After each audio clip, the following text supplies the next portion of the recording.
The 2023-2024 Honda HR-V key fob uses a CR2032 battery that needs replacement every 1 to 2 years. You'll need a small flathead screwdriver or coin for replacement.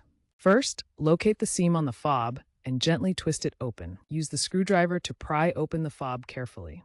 Remove the old battery, noting the positive side faces outward. Insert the new CR2032 battery with the positive side up. Snap the fob back together. After replacement, test the fob by locking and unlocking your car. If it fails, consult your Honda dealer or owner's manual for troubleshooting or reprogramming steps. Ensure correct battery insertion to avoid issues. The positive side should face outward when placing the CR2032 battery in the fob. Some users might need to reprogram the fob through the vehicle's infotainment system if problems persist after replacement.